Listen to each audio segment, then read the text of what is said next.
Hola hermanos, ¿cómo están?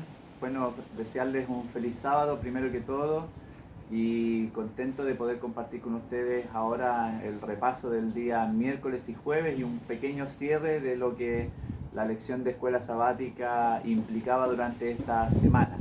Antes que eso, vamos a pedir la presencia de Dios en oración. Padre nuestro, Señor que está en el cielo, santificado sea su nombre. Queremos agradecer, Señor, porque nos da la oportunidad de vivir un sábado más y de poder comunicarnos con los hermanos de la clase a través de este medio y poder compartir con ellos, Señor, el repaso de la lección. Pedimos por favor su bendición y dirección y que su Santo Espíritu, Señor, pueda estar con nosotros en esta hora. Gracias por todo, oramos en el nombre de Jesús. Amén. Bien, mis queridos hermanos, había quedado pendiente ahí el repaso de la lección del día miércoles y jueves, y al final de este repaso vamos a hacer un pequeño cierre para tener una conclusión respecto de lo que era la lección de esta semana, que se titulaba La singularidad de la Biblia, ¿cierto? En el contexto de la forma de interpretar las escrituras, que es el estudio de este trimestre.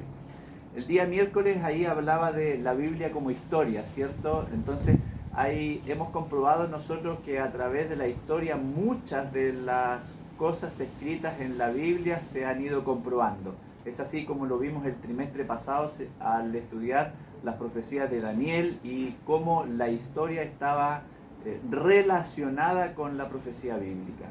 Hay, sin embargo, dos elementos en el estudio del día miércoles que están inmersos en la historia y que estaban registradas en las Escrituras. Por ejemplo, la promesa de un Mesías para el pueblo de Israel y todo lo que eso implicaba. Y hay una segunda promesa que también tiene que ver con Jesucristo, pero ya no como el Mesías, sino como el Rey de Gloria, y eso está implícito en la segunda venida de Cristo.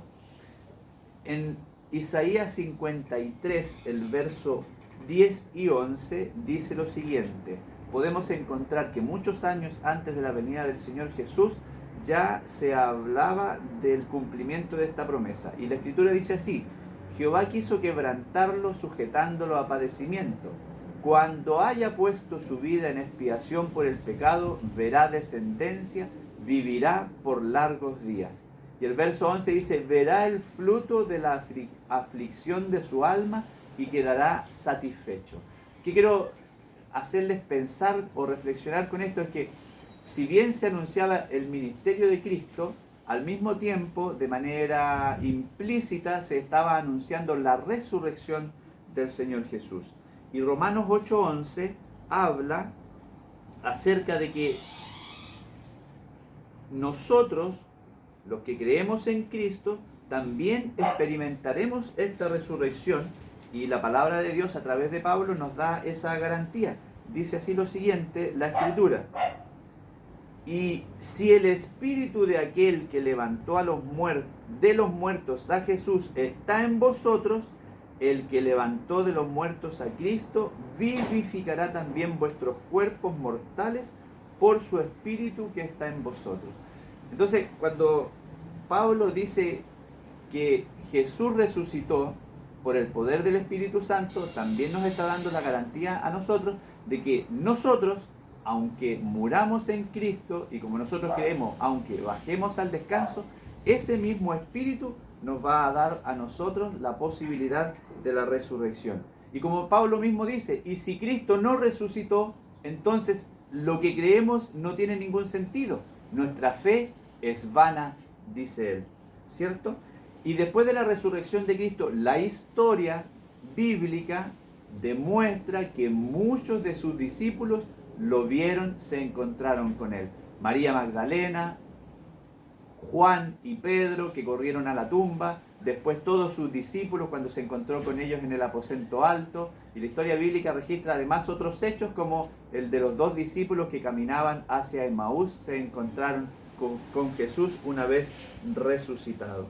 Y si leemos ahí en 1 Corintios 15:52, avance un poquito más ahí en su Biblia, 1 Corintios 15:52 dice lo siguiente. Y esta es una promesa para nosotros, hermanos, que debiera llenarnos de esperanza. Dice: en un momento, en un abrir y cerrar de ojos, a la final trompeta, porque se tocará la trompeta y los muertos serán, ¿qué dice ahí? Resucitados incorruptibles. Y nosotros, los que hayamos quedado, seremos transformados. Entonces, si la historia, a través de los discípulos, demostró que Jesús había resucitado, entonces nosotros tenemos la garantía de parte de la palabra de Dios que también vamos a resucitar. Aparte de todas las singularidades que nosotros hemos visto durante el estudio de esta semana, también podemos ver que la palabra de Dios tiene un poder especial. Y ese poder es el de transformar la vida de las personas que se encuentran con la palabra de Dios.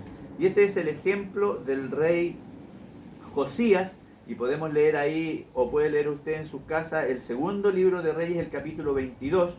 Yo quiero contarles un poco de qué se trata esta historia y después podamos hacer la aplicación de la misma. El rey Josías recibió de parte del sumo sacerdote un rollo escrito, y ese rollo era la ley de Jehová.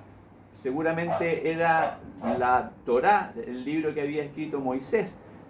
Entonces, en el versículo 11 del segundo libro de Reyes, del capítulo 22, dice que cuando Josías leyó el rollo, es decir, tomó la palabra de Dios y la leyó, rasgó sus vestiduras. ¿Por qué? Porque se encontró, se confrontó con la voluntad de Dios escrita, y eso le permitió a él darse cuenta de que todo lo que había estado haciendo durante su reinado y lo que había heredado de sus antepasados había estado mal. Y cuando uno se encuentra con la palabra de Dios y se da cuenta cuál es la voluntad de Dios, entonces nos damos cuenta de todas las falencias, todos los errores y todas las cosas que en el fondo debemos cambiar de nuestra vida. La Biblia, la palabra de Dios, es como un espejo. Y cuando tú te miras al espejo, ves todas las imperfecciones, lo que está mal puesto, lo que está desalineado y lo quieres corregir. Es el mismo efecto que produce la palabra de Dios. Y podemos decir que al encontrarnos con ella, inmediatamente debiéramos comenzar a vivir una reforma en nuestras vidas. La palabra de Dios dice que toda la escritura es inspirada por Dios, útil para enseñar, para redarguir, para corregir, para instruir en justicia. Y si buscan conmigo Hebreos, avancen un poco más, Hebreos, el capítulo 4, Hebreos 4, dice lo siguiente. Hebreos 4, el verso 12. La palabra de Dios es viva, por lo tanto puede transformarte, eficaz y más cortante que toda espada de dos filos, penetra hasta partir el alma y el espíritu, las coyunturas y los tuétanos, y discierne los pensamientos y las intenciones del corazón. No hay nada, hermanos, que existe en nuestra vida, ni en lo más profundo de nuestro corazón, que pueda quedar oculto y que no pueda ser evidenciado al leer la palabra de Dios. Por lo tanto, la palabra de Dios revela nuestra verdadera naturaleza humana y al mismo tiempo nos muestra la necesidad de un Salvador. Por eso me gusta compararla con un espejo, porque nos muestra nuestra realidad tal cual somos y al mismo tiempo nos muestra la perfección de Dios. Es como que Dios fuera el espejo y nosotros nos miramos y vemos en Dios perfección, pureza, santidad, majestad, y en nosotros vemos absolutamente todo lo contrario. E inmediatamente queremos esa reforma y empezarnos a parecer mucho más a Dios.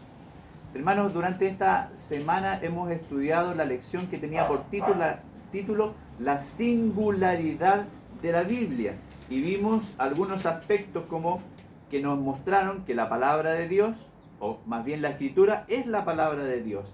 Nos demostró quiénes la escribieron y cómo fue inspirada, que el 30% de lo que está contenido en la Biblia por lo menos es profecía o literatura profética, que está relacionada con la historia y que tiene un poder para transformarnos. Pero esta singularidad tiene que ver, o la podemos comparar con otras cosas también. No hay ningún otro libro que haya tenido la difusión que ha tenido la Biblia. No hay ningún otro libro que haya sido traducido a tantos idiomas como la Biblia. No hay otro libro que se haya vendido tanto como se ha vendido la Biblia, ni de carácter secular y mucho menos religioso. La Biblia en el fondo no tiene comparación. Y nosotros sabemos como hijos de Dios de que la Biblia es la palabra de Dios que nos muestra su voluntad y que al mismo tiempo nos enseña el plan de salvación. Como conclusión, en la Biblia nosotros encontramos el manual para hacer la voluntad de Dios y llegar a la salvación, que es lo que nos quiere mostrar el Señor Jesús hasta este momento. Vamos a seguir estudiando las próximas semanas este folleto del segundo semestre y vamos a seguir compartiendo con ustedes. Entonces los dejo invitados a que compartan este video. Si tienen alguna duda de la lección de la semana, ustedes puedan ir haciendo las consultas a través de nuestro WhatsApp de la clase de Escuela Sabática y las vamos a ir respondiendo. Para despedirnos vamos a hacer una pequeña oración y nos veremos en el próximo repaso. Señor, muchas gracias por la bondad que usted tiene de compartir con nosotros su palabra, por la preocupación, Señor, que usted tiene de nuestra salvación. Rogamos por favor su bendición en esta hora, tanto a nosotros como a nuestra familia, y por favor ayúdenos a sentir el deseo de escudriñar más su palabra. Pedimos esto, Señor, en el nombre de Jesús. Amén. Nos vemos, hermanos, en el próximo repaso.